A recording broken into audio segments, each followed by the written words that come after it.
हाँ जी, नमस्ते, सत श्री अकाल, आदाब, good morning.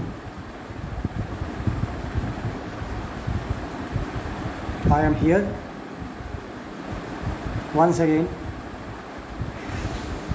to deliver this fifth online lecture of Pharmaceutical Chemistry 2 with a new chapter, Anti-amoebic and anthelmintic drugs.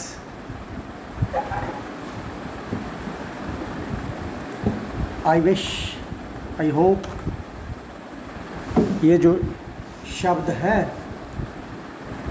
आपके लिए नए नहीं होंगे,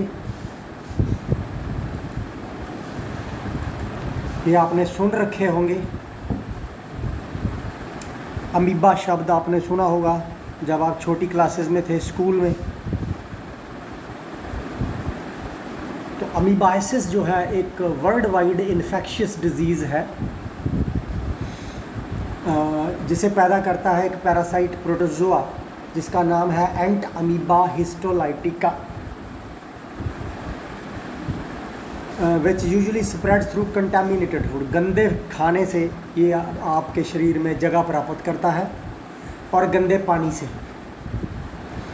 बेसिकली जो पार्ट्स को हमारे बॉडी के ये अफेक्ट करता है, कोलोन,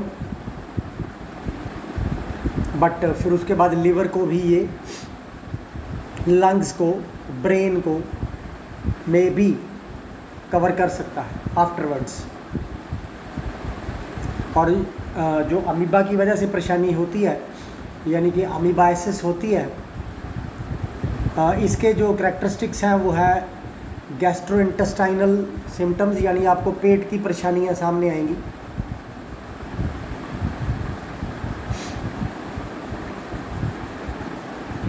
एक्यूट अमीबिक डिसेंट्री जो होती है उसमें ब्लड आएगा स्टूल्स में, म्यूकस आएगा, एब्डोमिनल पेन होगा,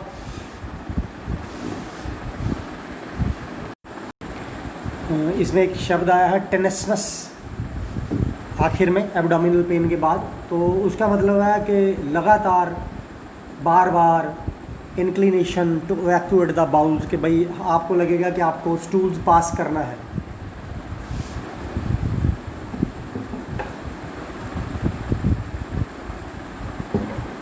अब जब इसका एक्यूट फेज सामने आएगा तो पेशेंट को लूज मोशंस होंगे विद और without mucus and blood, griping pain उसके एब्डामन में जो उसके पेट को एकदम इकट्ठा करता चला जाएगा, खास करके जब वो स्टूल्स पास करेगा तब उसको ज़्यादा होगा। अब एक शब्द आ रहा है क्रोनिक अमीबाइसिस। इसका मतलब है कि अगर ये लंबे समय से चल रहा है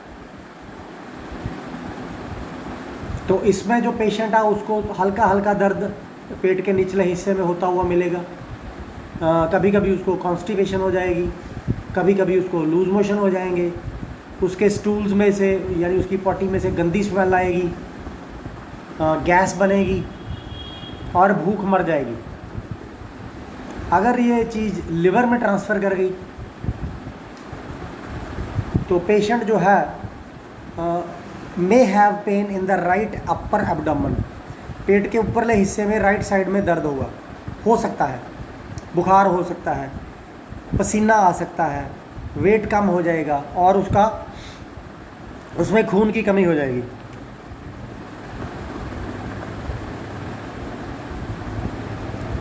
अब बात करते हैं दूसरी कंडीशन की जिसमें आपने दूसरा पैरासाइट है एक हेलमिंथ्स, और हेलमिंथाइसिस जो है एक डिजीज़ है which produced by infestation with parasitic worms living in the alimentary canal. जो आपकी एलिमेंट्री कैनाल में जीव पैदा हो जाते हैं वो फिर आपके टिश्यूज़ के ऊपर ही ज़िंदा रहते हैं, यानी आप खाओगे खाना आपको कम लगेगा, उनको ज़्यादा लगेगा।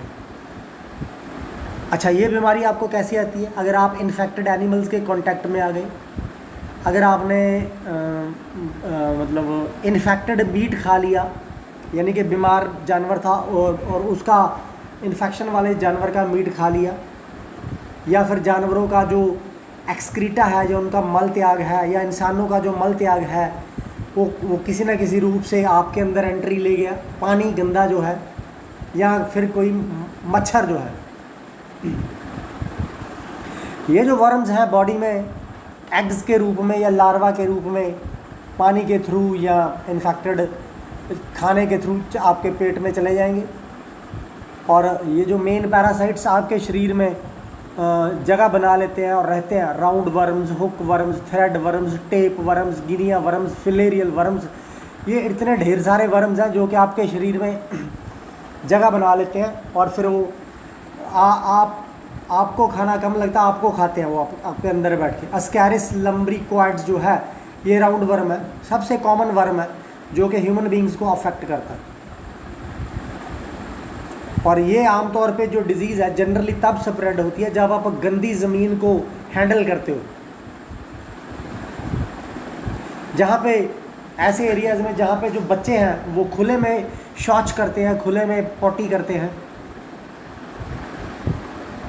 जहाँ पे ये चीज़ें आम है, मतलब कि ये चीज़ें अस्कैरिस वगैरह पाए जाएंगे। और जैसे ही ये वो ड्राई हो जाएगा डेफिकेशन वाला मटेरियल, तो वो उड़ के हवा के थ्रू आपके मुंह में चला जाएगा।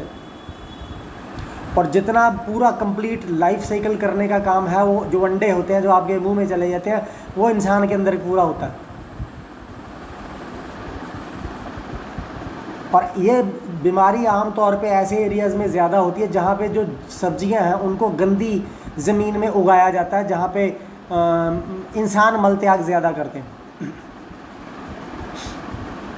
जो अडल्ट वर्म होता है वो सिलेंड्रिकल शेप का होता है, ब्राउन या पिंकिश इन कलर होता है, 15 से 50 सेंटीमीटर लंबा होता है और 3 से 5 मिलीमीटर डायमीटर का होता है।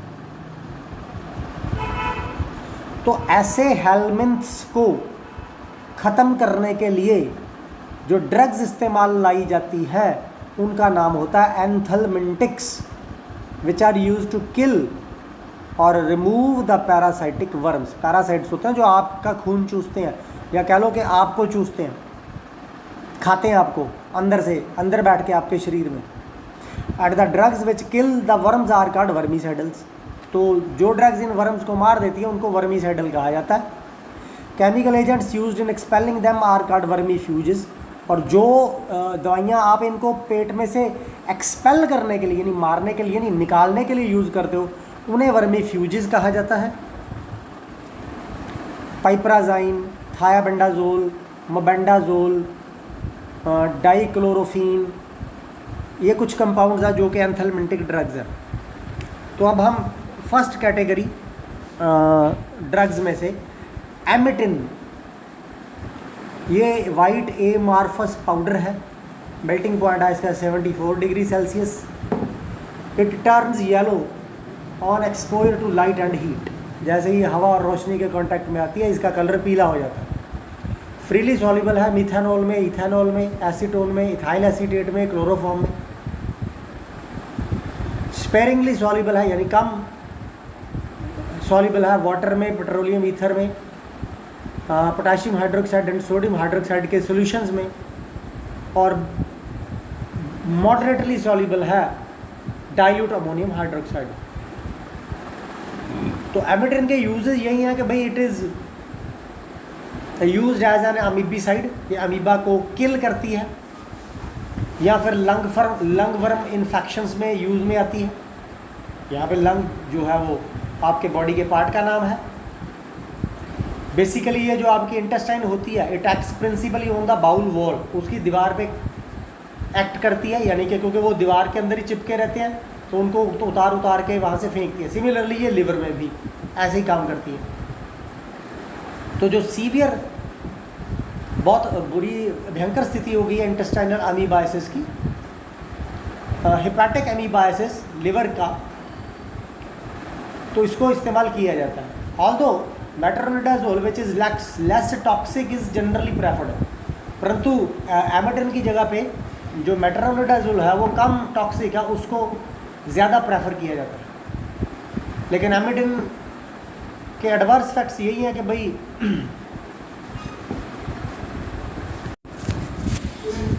जिसमें एकिंग टेंडरनेस आ गया, स्टिफनेस आ गया, वीकनेस ऑफ मसल्स आ गया। तो ये इसके एडवर्स इफेक्ट्स हैं, जिसमें कि जहाँ पे इस एरिया ऑफ इंजेक्शन होगा वहाँ पे मतलब इंसान को डायरिया, नोज़िया, वोमिटिंग, हेडेक, ऐसा ये कुछ ना कुछ हो सकता है। मेट्रोनिडाज़ोल जो है ये पेल येलो और क्रीम कलर्ड क्रिस्टलाइन कंपाउंड है। मेल्टिंग पॉइंट है इसका 150 से 160 डिग्री सेल्सियस। पानी में इसकी सॉल्युबिलिटी लिमिटेड है और दूसरे ऑर्गेनिक सॉल्वेंट्स में भी लिमिटेड है। हवा में ये स्टेबल है, बट लाइट में ये डार्क कलर की हो जाती है, इसलिए इसको लाइट से प्रोटेक्ट करके रखा जाता है। मेट्रोनिडाज़ोल जो है वो एक अमीबा के अगेंस्ट काम करने वाली यानी एंटी प्रोटोजोल सब्सटेंस है, जो इन्फेक्शंस प्रोटोजोआ की वजह से होती हैं उसमें ये काम में आती है। जब आपके इंटेस्टाइन में इन्फ्लामेशन आ जाती है तब भी ये काम में आती है, और जब जो कंडीशन है वो मैलिग्नेंट हो जाती है यानी जानलेवा साबित होने लगती है, तो रेडियोथेरेपी जब होती है नियोप्लाज्म्स की, उसमें ये एक एडिटिव के तौर पे इस्तेमाल की जाती है। जब आप ये मेट्रोनिडाज़ोल यूज़ करोगे तो आपके यूरिन का कलर डार्क हो जाएगा हाई डोजेज में, और जो येलो कलरेशन है वो है because of the yellow pigment जो मेटाबोलाइट है वो मेट्रोनिडाज़ोल का, जिसकी वजह से यूरिन का कलर येलो होता है। एडवर्स इफेक्ट्स वैसे ही हैं कि भाई जीआईटी की डिस्टर्बेंस हो जाएगी, नोज़िया हो जाएगा, उल्टी जैसा मतलब कि अनप्लेजेंट टेस्ट, आपका टेस्ट चेंज हो जाएगा, हेडेक हो जाएगा, भूख नहीं लगेगी और उल्टी आएगी। आयोडोक्लोरोहाइड्रोक्सीक्विन ये कंपाउंड जो है brownish yellow looks spongy appearance का है। इसकी हल्की सी एक ओडर होती है। मेल्टिंग पॉइंट इसका है 178 से 180 डिग्री सेल्सियस। लाइट पे सनलाइट की वजह से ये इसका कलर डार्क हो जाएगा। पानी में ये प्रैक्टिकली इंसॉल्युबल है, अल्कोहल में भी ये इंसॉल्युबल है, परंतु हॉट इथाइल एसीटेट में ये डिज़ोल्व कर जाता है। एयर टाइट कंटेनर्स में इसको स्टोर करके रखा जाता है। अगर हीट इसको मिल गई तो ये डीकम्पोज हो जाएगी, ख़राब हो जाएगी। इसको लाइट से भी प्रोटेक्ट करके रखा जाता है। ये है टॉपिकल इंटेस्टाइनल एंटी इन्फेक्टिव है, इसको ऊपर लगाया जाता है। एंटी अमीबिक भी है ये, इसको ओरली भी लिया जाता है। लेकिन अब इसकी ओरल प्रेपरेशन जो है उनको मार्केट से उठा लिया गया है, क्योंकि ये इसकी वजह से न्यूरोटॉक्सिसिटी होती थी। इसके लिए इसको क्रीम्स में और ऑइंटमेंट्स में डालना शुरू कर दिया गया है। इसके साइड इफ़ेक्ट्स हैं, इरिटेशन होती है चमड़ी की जिसके ऊपर लगाया जाता है, बालों का रंग चेंज हो जाएगा इसको लगाने से, और इवन के न्यूरोटॉक्सिसिटी इसकी वजह से अब भी हो सकती है। सेरिब्रल डिस्टर्बेंसेस हो सकती है। डाईआइडोक्लोरोहाइड्रोक्सीक्विनोलिन ये कंपाउंड जो है light yellowish to tan colour है, माइक्रो क्रिस्टलाइन पाउडर है, ओडरलेस पाउडर है। आसानी से पानी से इसको गीला नहीं किया जा सकता। So it is practically insoluble in water, sparingly soluble है अल्कोहल और ईथर में। ये अमीबीसाइड है, ये अमीबा को किल करता है, खास करके जो आपकी इंटेस्टाइन में होता है। सो इंटेस्टाइनल अमीबाइसिस में ये यूज़ किया जाता है ट्रीटमेंट में। इसको अकेले ही दिया जाता है।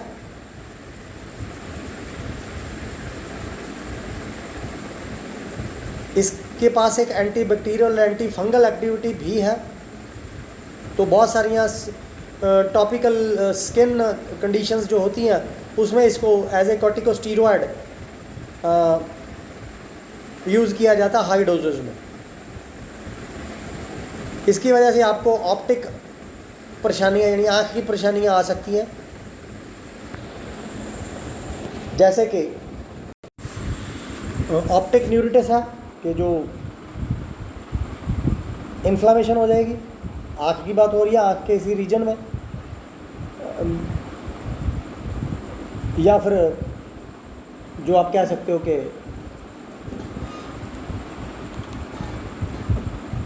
जो ऑप्टिक एट्रोफी है उसमें मतलब डीजेनरेशन हो जाएगी।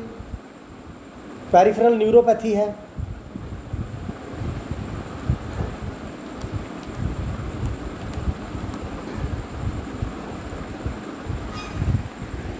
इसमें भी डैमेज होता है या डिसफंक्शन होता है किसी एक से ज़्यादा नर्व्स का, या फिर गैस्ट्रोइंटेस्टाइनल इफेक्ट्स आ जाएंगे, एब्डोमिनल क्रैम्प्स, पेट में दर्द, नौजिया, उल्टी जैसा होना, डायरिया, लूज मोशन होना।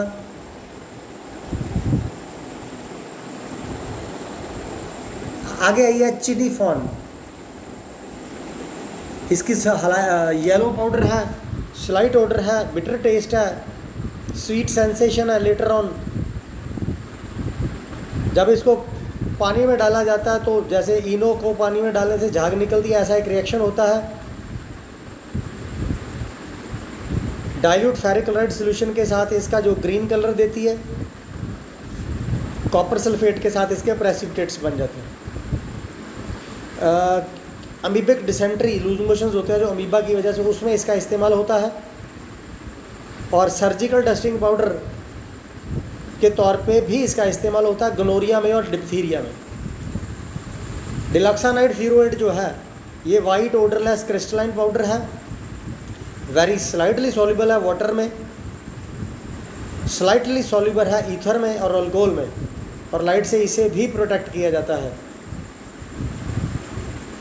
ये भी अमीबीसाइड है, इंटेस्टाइनल खास करके अमीबाइसिस में इसका इस्तेमाल होता है, लेकिन इसको मेट्रोनिडाजोल के साथ एंट अमीबा पोलेस्की इन्फेक्शन में इस्तेमाल किया जाता है। इसमें जो कॉमन एक आपके एडवर्स इफेक्ट है वो है फ्लैचुलेंस, अफार आ जाना, वोमिटिंग, उल्टी आना, प्रूरिटस, इन्फ्लेमेशन ऑफ स्किन, अर्टिकेरिया, खारिश। ये आम तो कभी कभी इसके साथ हो सकते हैं। और ये जो आपका एंट अमीबा पोलेस्की इन्फेक्शन थी, ये बेसिकली इंटेस्टाइनल इन्फेक्शन ही है, खास करके infection of pigs and monkeys. Paromomycin sulphate जो है ये एक वाइट पाउडर है, सॉल्युबल इन वाटर है, मॉडरेटली सॉल्युबल इन मिथेनॉल है, sparingly soluble in absolute alcohol है। क्रीमी वाइट टू जो इसका सॉल्ट है वो creamy white to light yellow है, ओडरलेस है, हाइग्रोस्कोपिक पाउडर है, वेरी सॉल्युबल इन वाटर है, प्रैक्टिकली इनसॉल्युबल इन अल्कोहल है, क्लोरोफॉर्म है एंड ईथर है। It is stored in air tight container, इसको भी लाइट से बचा के रखा जाता है। ये it is taken orally to treat intestinal amoebiasis, ये भी इंटेस्टाइनल अमीबाइसिस के लिए ओरली यूज़ किया जाता है। बैक्टीरियल डायरिया के लिए यूज़ किया जाता है, या फिर इंटेस्टाइनल फ्लोरा जो है सर्जरी से पहले अगर करना, तो जो आपकी इंटेस्टाइन में ऐसी चीज़ें पैदा हो चुकी हैं उनको ख़त्म करने के लिए, सप्रेस करने के लिए, दबाने के लिए, ताकि दोबारा ना पैदा हो और सर्जरी अच्छे से हो जाए, इसका इस्तेमाल किया जाता है। लेकिन इसके लंबे समय अगर आप इस्तेमाल करते हो तो अधूरा या पूरा डेफनेस, बोलापन आपको सुनाई देना बंद हो सकता है, नौजिया हो सकती है, वोमिटिंग हो सकती है, डायरिया हो सकता है लार्ज डोजेज में। पाइपराजाइन जो है ये एक क्रिस्टलाइन सॉलिड है, मेल्टिंग पॉइंट है इसका 106 डिग्री सेल्सियस, टेस्ट इसका नमक जैसा है, सॉल्युबल इन वाटर है, ग्लिसरॉल में और ग्लाइकॉल्स में। इसको भी एयर टाइट कंटेनर्स में स्टोर करके रखा जाता है। अमोनिया से भी स्ट्रॉन्गर बेस है ये। इसको एंथलमिंटिक के तौर पे, यानी आपके पेट में जो कीड़े होते हैं उनको बाहर निकालने के लिए इस्तेमाल किया जाता है। पिन वर्म्स हो गए या राउंड वर्म्स हो गए, उनको निकालने के लिए, खास करके बच्चों में और अडल्ट्स में ऑल्सो। इसको सॉल्ट रूप में यानी पाइपराजाइन साइट्रेट या पाइपराजाइन फॉस्फेट के रूप में दिया जाता है।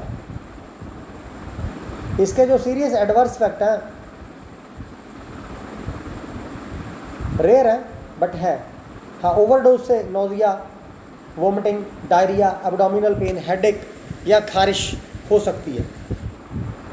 पाइपराजाइन हेक्साहाइड्रेट, पाइपराजाइन फॉस्फेट, पाइपराजाइन एडिपेट, ये इसके सॉल्ट है। Piperazine citrate and piperazine calcium, edetamil, ये भी इसके सॉल्ट है। This is a important drug, mebendazole, नाम सबने सुन रखा होगा। White to slight yellow powder, melting point 288 से 289, practically insoluble in water, alcohol, chloroform, ether and dilute mineral acids, freely soluble है फॉर्मिक एसिड।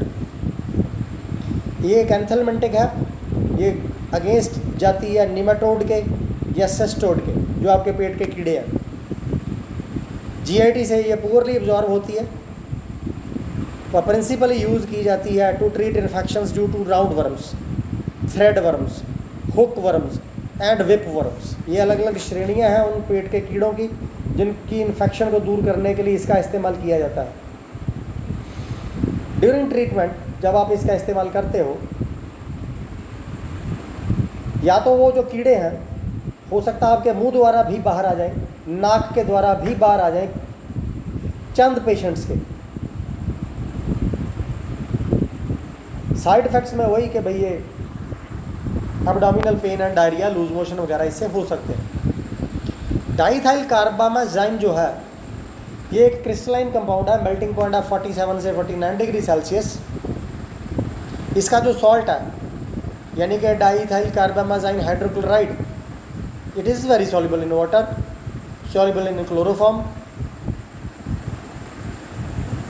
बहुत सारी क्लाइमेटिक कंडीशंस में ये ड्रग स्टेबल ही रहती है, ख़राब नहीं होती, इवन के मॉइस्चर में भी।